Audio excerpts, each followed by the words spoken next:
Hey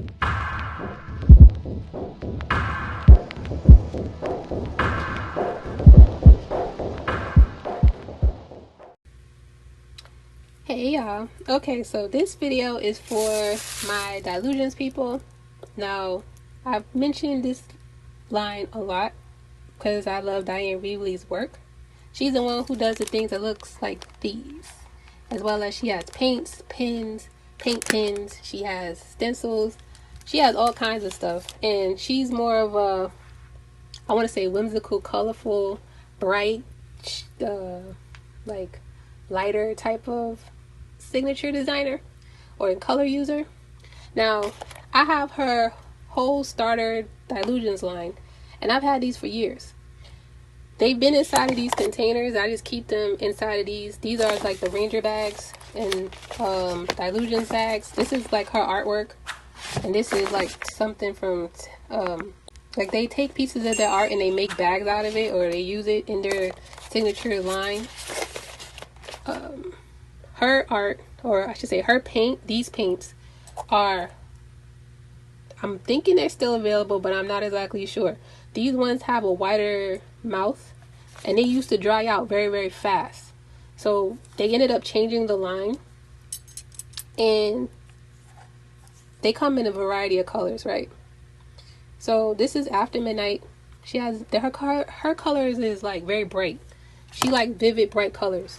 Now, I'm kind of glad that I'm able to show you this because, you know, if you're going to use paint, if you're doing art journaling and you want a fast drying paint, her line was the one that I went for that. If you can't get your hands on Dylusions, it's not a problem. Just go to Dollar Tree or Walmart and get you one of them 99-cent paints or dollar something paints and call it a day. You don't have to go crazy. And the colors might not be as vivid or bright or whatever, but it works. Go for it. So when you get her paints originally, they're liquid, they're wet. Now,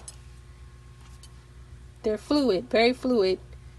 And I did spray water in there because these are dried out. If you let them sit for a long time, they will look like this. It'll kind of look like a jelly, kind of like hard. They separate or come into bind to each other. Now, this is because where I'm storing them, I have them higher instead of lower. I normally would keep them on the floor, and the temperature is cooler on the floor. It's hotter, in, you know, as the temperature rises. So they dried out. That's fine. Something like this, you just spray them with water, let them sit, and then wet them, like stir them, because they're dried out. They're fine. They're just pigment. They are still pigment. They just dried out pigment. When they look like this, same thing. If it's not all the way like compact like that one, it looks like this. You just wet this, let it sit, and then stir it and use it. And it'll come out looking like these, more fluid. And you can use these with the Tim Holtz blending brushes. You can use them with paint brushes. You can use them with sponges. You can make your own. I have so many different tools that I've used to like blend brushes. You can use your hands, you can use cotton swabs, you can use whatever you got. You don't have to go buy something special to be able to use it. I just wanted to show you this Dylusions line, and I wanted to show you like how many colors she has. She has the whole line that she has is vivid. She has white, black, green, blues, yellows. They have all different kinds, all different colors. And this is pretty much like what her line looks like, because they all come in different colors: oranges, pinks, purples. There is no, she does have a metallic line. This is one of her latest ones that came out, rose quartz, that I didn't get to play with yet. But she does have a metallic line of the same color. She has glitter because she wanted to play with glitter. She has the paint pens, which I'll show you those right now.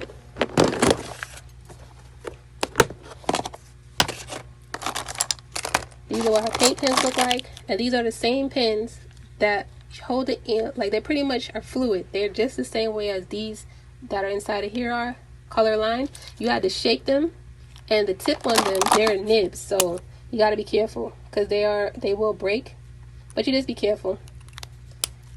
And these are paint pens, so when you write with them, they are literally paint inside of a pen. and make sure you wipe off the tip when you're done writing with them so it doesn't get clogged. But she has her whole line of paint pens. She has she's like a signature designer like Tim Holtz. Her stuff goes out pretty fast as well. The blenders. Okay. Now, because I said and I mentioned that I have a lot of blenders, I do. One of the things that I found when I was playing around with her inks, these inks in particular, was that I had to use a lot of sponges, or I should say I had to reuse my sponges, but not try very hard not to get the ink everywhere. So what I ended up doing was I went to Joann's and I found this binder. This is a D-ring binder, heavy duty cover, D-ring binder, Exceed 540 sheets, whatever. It can hold 540 sheets. I didn't get that paper though. What I ended up getting was, I don't remember who I got this from, but if I remember, I'll tell you. What I did was I ended up getting enough blenders for her whole set, and then I ended up getting sponges for not only her set but Tim Holtz set, because I have his inks in his line as well, and I wasn't going to buy them over again. And with these types of containers, what I did was I just wrote down every single color of her line and every single color of his line, and then I got the sponges and I put them inside, and they look like this. You just would take these off, they're reusable, you can wash them, and just put this on top of the blender. If I only had one blender but I had like 100 of these sponges, I would be perfectly fine. Go with that idea. And then these are, okay, I think these might be like baseball holders.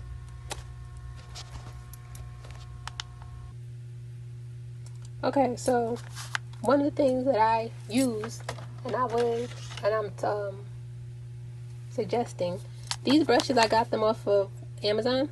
You see these around in, like Simon Says, Stamp, Michael's, Joann's, all over the place.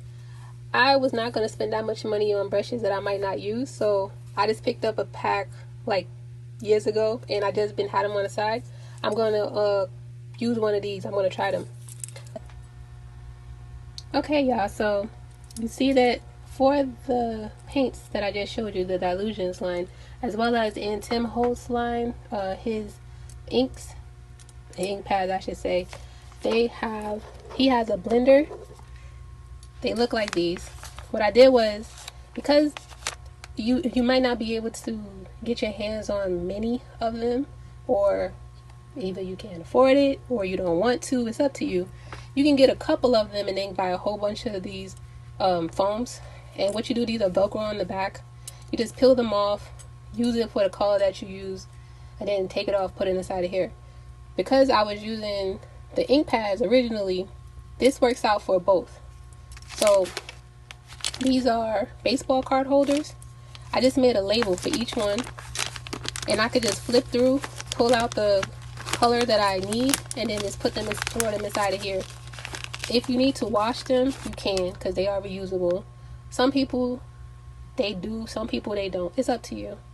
This is just an idea of how you can store your sponges. I got this from Joann's. Like I said, you can use a coupon if you do go this route. And this is what the sponges look like. And remember, I use let me show you real quick.